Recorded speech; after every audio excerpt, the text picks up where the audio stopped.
Lompat jauh adalah olahraga yang dilakukan dengan berlari dan melompat sejauh mungkin ke dalam bak pasir yang telah disediakan.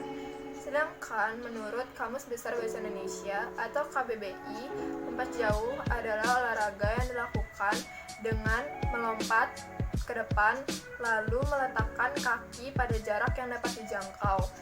Jarak lompatan dihitung dari titik awal lompatan hingga jejak pertama dalam bak pasir sesudah lompatan. Dalam olahraga lompat jauh memiliki beberapa gerakan spesifik. Yang pertama adalah runner up atau titik awal berlari. Sebagai awalan untuk melakukan gerakan lompat jauh, berlari sangat menentukan kesiapan dalam melakukan lompat jauh dan saat pendaratan di bak pasir. Jumlah langkah dalam berlari ditentukan oleh usia seseorang dalam melakukan lompatan jauh serta kemampuan seseorang. Umumnya, langkah yang dilakukan oleh pemula itu 12 hingga 19 langkah, sedangkan yang dilakukan oleh profesional itu 20 hingga 22 langkah. Yang kedua adalah take off atau persiapan untuk melompat. Selain berlari, persiapan untuk melompat sangat menentukan seberapa jauh pendaratan kita di bak pasir. Agar menghasilkan lompatan yang jauh, pastikan posisi pinggul berada sedikit lebih di depan bahu saat melakukan take off atau lompatan di papan. Arahkan pandangan ke depan serta tegakkan kepala. Mengutip dari Greatest Sporting Nation, sebaiknya saat melakukan lompatan jauh tidak menggunakan tumit serta jari-jari kaki.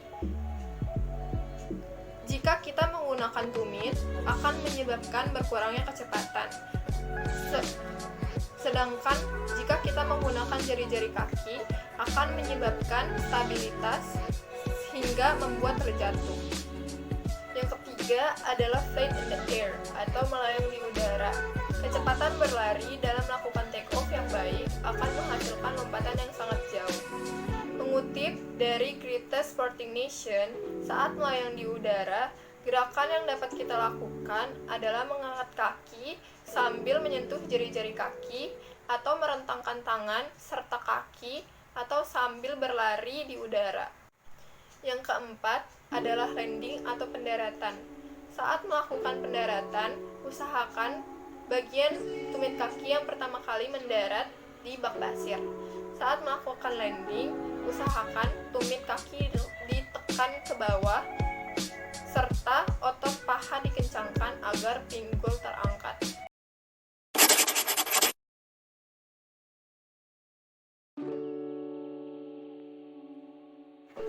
Sarana dan prasarana yang harus dipersiapkan dalam melakukan lompatan jauh. Yang pertama adalah lapangan lompat jauh. Lapangan lompat jauh adalah sarana yang paling penting dalam seseorang yang ingin melakukan lompatan jauh. Lapangan lompat jauh panjangnya sekitar 15 meter dengan jarak tiang dari kedua tiang jarak lompat sekitar 3,98 meter sampai 4,02. Yang kedua adalah pita pengukur. Pita pengukur berfungsi untuk mengukur seberapa jauh lompatan atlet dalam melakukan lompatan jauh. Yang ketiga adalah kaset berpaku. Kaset berpaku berfungsi untuk melindungi kaki atlet yang sedang melakukan lompatan jauh. Yang keempat adalah bendera. Bendera merupakan sebagai isyarat untuk sah atau tidaknya lompatan jauh tersebut. Bendera tersebut dibagi menjadi dua bagian, yaitu warna putih dan warna merah. Warna putih dilambangkan untuk lompatan jauh yang sah, dan warna merah dilambangkan untuk lompatan jauh yang tidak sah. Untuk atlet yang mendapatkan bendera berwarna merah, itu akan mengulang lompatan jauh tersebut. Yang kelima adalah papan pelepas. Papan pelepas akan digunakan sebagai tanda bahwa perlombaan lompat jauh sudah dimulai. Yang keenam adalah lorong larian. Lorong larian merupakan sebuah peralatan yang harus dipersiapkan karena nantinya akan digunakan sebagai tempat pecutan, larian, maupun juga lompatan. Teknik dasar dalam olahraga lompat jauh. Secara umum, teknik dasar lompat jauh tersebut dibagi menjadi 4 bagian, yaitu yang pertama adalah teknik awalan sebagai ancang-ancang. Yang kedua adalah teknik tolakan dengan kaki terkuat. Yang ketiga adalah teknik melayang mengatur posisi kaki. Yang keempat adalah teknik mendarat agar tidak cedera. 3 jenis gaya dalam olahraga lompat jauh. Yang pertama adalah gaya berjalan di udara atau walking in the air. Yang kedua adalah gaya jongkok atau tuck. Yang ketiga adalah gaya menggantung atau hang style.